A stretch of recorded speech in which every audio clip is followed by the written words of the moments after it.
Hi అండి, నా పేరు మాధురి. ఇప్పుడు మనం చూడబోతున్న ఈ వీడియో చాలా వాల్యుబుల్. మోకాళ్ళ నొప్పులు లేని ఇల్లు చూపించండి. కష్టం కదా, నిజంగా ఆలోచన కూడా దొరకదు. మరి మోకాళ్ళ నొప్పుల్ని కరెక్ట్గా టార్గెట్ చేస్తూ ఎటువంటి సైడ్ ఎఫెక్ట్స్ లేకుండా చక్కటి ఉపశమనం లభిస్తుంది ఇప్పుడు మనం మాట్లాడుకోబోయే ఒక ప్రోడక్ట్కి. మరి ఈ ప్రోడక్ట్కి సంబంధించి మనకి పూర్తి ఇన్ఫర్మేషన్ తెలియజేయడానికి మనతో పాటు సుబ్రహ్మణ్యం గారు ఉన్నారు. Hello sir. Hello madam. So నిజంగా మీరు చెప్తున్న విషయం చూస్తే మోకాళ్ళ నొప్పులు టార్గెట్ చేసి చక్కటి ఉపశమనం కల్పిస్తుంది అని చెప్పేసి అంటున్నారు ఈ ప్రోడక్ట్. సో దీని గురించి తెలుసుకోవాలి. ఓకే మేడం, ఇప్పుడు మామూలుగా మీరు అన్నట్టు ఏంటంటే మోకాళ్ళ నొప్పులు వయసుతో సంబంధం, జనరల్గా ఇది వయసుతో పాటు వచ్చేటటువంటి ఒక ప్రాబ్లం అనమాట.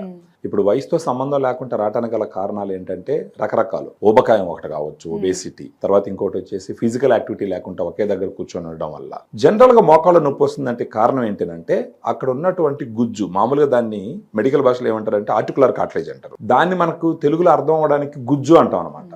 ఆ గుజ్జు తగ్గుతుందని అర్థం. ఫర్ ఎగ్జాంపుల్ ఇప్పుడు మీరు చూసినారంటే ఇది తొడ ఎముక, ఇది కాలు ఎముక, దీనికి మధ్య కుషన్ లాగా ఫ్రిక్షన్ ఇచ్చేటటువంటి ఒక మెత్తటి పదార్థం ఉంటుంది, దాన్నే మనం గుజ్జు అంటారు. అది తగ్గినప్పుడు ఈ రెండు ఎముకలు ఒకదానికొకటి దగ్గరకు వచ్చి రాపిడి జరగడం వల్ల మనకు నొప్పి తెలుస్తుంది. సో మనం అర్థం చేసుకోవాల్సిన విషయం ఏంటంటే ఇక్కడ ఉండేటటువంటి గుజ్జు తగ్గుతుంది అని గుర్తించాలి. గుజ్జు తగ్గుతున్నప్పుడు మనం పెయిన్ కిల్లర్స్ తీసుకొని వేస్తే అది ఏ రకంగా కరెక్ట్ కాదు. ఏంటంటే నీకు గుజ్జు తగ్గింది, దానికి ఏదో ఒకటి చెయ్యి అని చెప్పేసి మోకాళ్ళు ఏడుస్తూ ఉన్నప్పుడు మనం పెయిన్ కిల్లర్ తీసి వేసుకొని ఆ నొప్పి కానికుండా దాన్ని సైలెంట్ చేసినప్పుడు అదేం చేయగలదు, ఏం చేయలేదు. స్లోగా ఉన్న గుజ్జు మొత్తం కరిగిపోతుంది. ఆ గుజ్జు కరిగిపోయిందేనంటే జీవితంలో లేనిపోని సమస్యలు చూడాల్సి వస్తుంది. ఫర్ ఎగ్జాంపుల్ ఇప్పుడు గుజ్జు కరిగిపోయింది అనుకుందాం, ఉన్న ఆప్షన్స్ గురించి మాట్లాడదాం. ఒకటి కంప్లీట్ గా మోకాళ్ళ మార్పిడి ఆపరేషన్. అది ఎంతవరకు సక్సెస్ అవుతుందో కూడా చెప్పలేం. ఆపరేషన్ అనేది లాస్ట్ ఆప్షన్. చేసుకోవచ్చా చేసుకోకూడదు అన్నది వాళ్ళ ఇండివిజువల్ డెసిషన్. కానీ మనం ఏదో అంటారు కదా, గోటితో పోయేదాన్ని గొడ్డల దాకా తీసుకెళ్లడం ఎందుకు అంటే చిన్న సప్లిమెంట్ తో పోయేదాన్ని ఆపరేషన్ దాకా తీసుకుని వెళ్ళడం అన్నది ఎంతవరకు కరెక్ట్ అన్నది ఆలోచించుకోవాలి.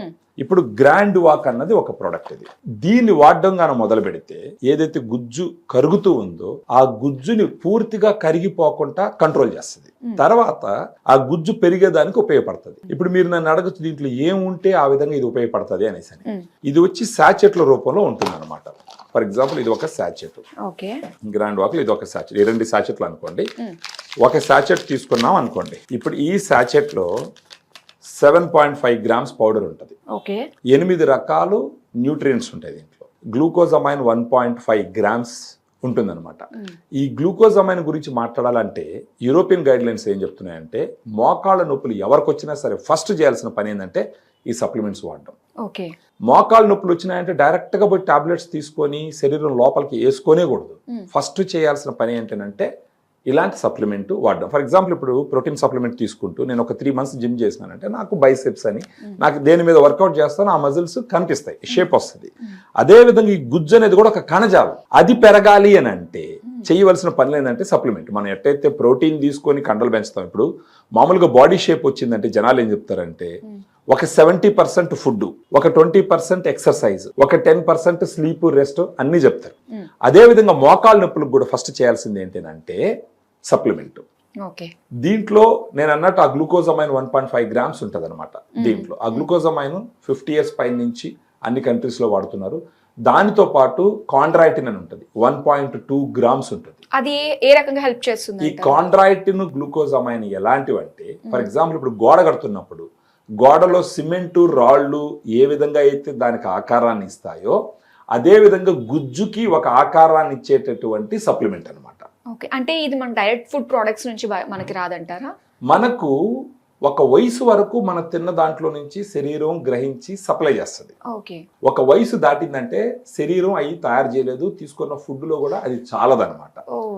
దీంట్లో ఉన్నటి ముఖ్యంగా ఏంటంటే నేను ఎలాగైతే గోడలో రాళ్ళు, ఇసుక, సిమెంట్ ఎలాగైతే పనిచేస్తే ఆకారం వస్తుందో అదే విధంగా ఈ గుజ్జుకు కూడా దీంట్లో ఉండే న్యూట్రియంట్స్ ఆ విధంగా షేప్ని ఇస్తాయి, ఆ క్వాలిటీని ఇస్తాయి, ఇంటిగ్రిటీని ఇస్తాయి.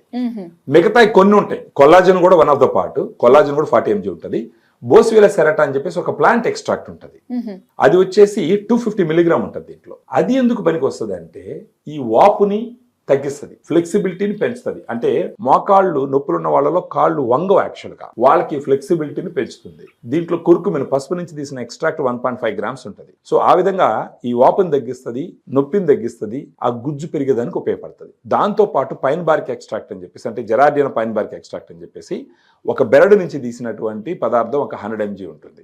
వైటమిన్ సి వచ్చేసి ఒక 80 mg ఉంటుంది. పైపరిన్ అంటే మిరియాల నుంచి తీసిన ఎక్స్ట్రాక్ట్ వచ్చేసి ఒక 15 mg ఉంటుంది. సో ఇవన్నీ కలిసి అంటే 8 రకాల ఇంగ్రీడియంట్స్, 7.5 గ్రామ్స్ పౌడరు, ఒక 150 నుంచి 200 ml వాటర్లో రోజు కలుపుకొని తాగుతూ ఉంటే, ఫుడ్ తర్వాత మార్నింగ్ కానీ ఆఫ్టర్నూన్ కానీ తాగుతూ ఉంటే గనక ఒక 3 నుంచి 6 మంత్స్, 3 నుంచి 6 నెలల్లో ఏమవుతుందంటే ఈ గుజ్జు బాగా పెరగడం మొదలు పెడుతుంది, నొప్పులు తగ్గడం మొదలు పెడుతుంది. అలాంటప్పుడు రెఫరెన్సెస్ ఏం చెప్తున్నాయంటే కొన్ని క్లినికల్ ట్రయల్స్, మీరు గ్రాండ్ వాక్ లాంటి ప్రోడక్ట్ ఒక 1 year నుంచి 3 years దాకా వాడినారని అనుకుందాం, అట్లీస్ట్ 1 year వాడినారని అనుకుందాం. ఆపరేషన్ చేసుకోవాల్సిన అవసరాన్ని ఇంకొక 5 సంవత్సరాలు డిలే చేస్తుంది. లేదు మీరు కంటిన్యూస్ గా వాడుకుంటూ పోతున్నారు, ఆపరేషన్ చేయాల్సిన అవసరమే రాదు కదా. ఇంకా ఒక శాచెట్ మీరు తీసుకున్నారు అనుకోండి, ఇంచుమించు 120 రూపాయలు ఎంఆర్పి ఉంటుంది, కానీ మనం తగ్గించిస్తున్నాం. ఓకే, వాళ్ళ ఆర్థిక స్థితిగతులను అర్థం చేసుకొని మనం తగ్గించిన సందర్భాలు చాలా ఉన్నాయన్నమాట. ఓకే.